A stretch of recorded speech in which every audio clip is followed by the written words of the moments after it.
როზბენგალის ანტიგენი მომაწოდე.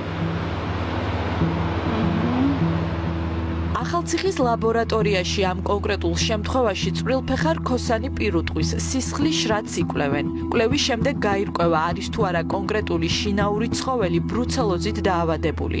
ბრუცელოზის გარდა ლაბორატორიაში ყოველდღიურად კიდევ არაერთი კვლევა ტარდება. ყველა შემთხვევაში პირველ რიგში მნიშვნელოვანი უსაფრთხოების წესების დაცვაა. ყოველთვის ვებყრობით ნიმუშს როგორც დადებით. ყოველთვის აი ესე ფრთხილად რომ გადამდებია და არ დავიფიცირდეთ. კვლევის დაწყებამდე აუცილებელია სპეციალური ხალათისა და ხელთათმანის მორგება. ლაბორატორიაში ყოველთვის ორი სპეციალისტი მუშაობს, ერთი რომელიც კვლევას ატარებს, მეორე კი მას ეხმარება. დავჯდებით და ბოლომდე სანამ არ მოვრჩებით ადგომის უფლება არ აქვს. რაც ჭირდება ის მეუბნეო და მე ვაწოდებ რაც საჭირო არის.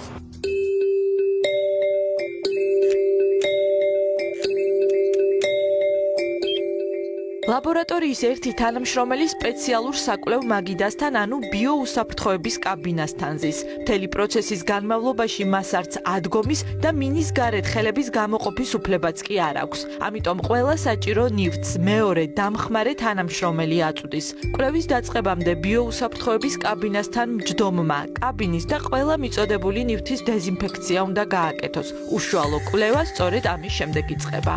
4 წუთი უნდა დაველოდოთ ნიმუშს, უნდა შეერიოს ეს 25 მიკროლიტრი 25 მიკროლიტრთან. ეს კონკრეტული პასუხი უარყოფითია, თუმცა დადებითის შემთხვევაში აუცილებელი იქნებოდა კიდევ დამატებითი კვლევების ჩატარება.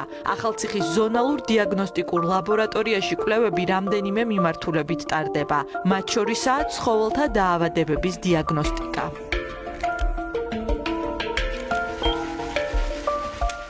ცხოველთა დაავადებების დიაგნოსტიკის მიმართულებით, რასაც ქვია ვეტერინარული დაავადებების მიმართულებით, ლაბორატორიას კვლევებს აკეთებს ფრინველის დაავადებებზე, ფუტკრის დაავადებებზე, ცხოველის განსაკუთრებით საშიშ პათოგენებზე და პირობითად საშიშ პათოგენებზე.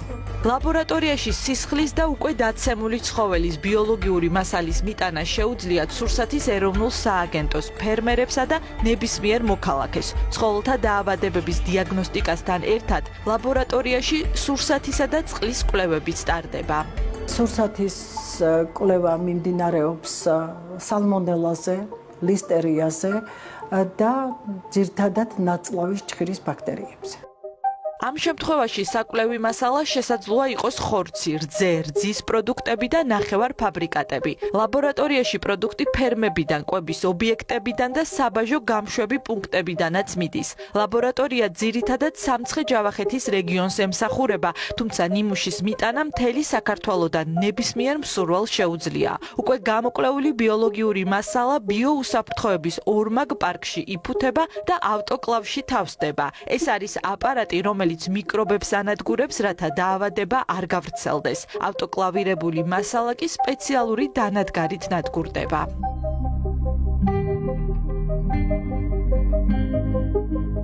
ამ შენობაში განთავსებულია ინსინერატორი, სადაც შემოდის ძირითადი ლაბორატორიიდან ბიოლოგიური მასალა და აქ ხდება განადგურება ნაცვლის დონემდე. მთლიანად დაწვა ხდება აქ. ლაბორატორიაში ამბობენ, რომ ორგანიზაცია მონაწილეობს როგორც შიდა, ასევე საერთაშორისო პროფესიულ ტესტირებებში. გეგმიურ სწავლებას გადიან სპეციალისტებიც.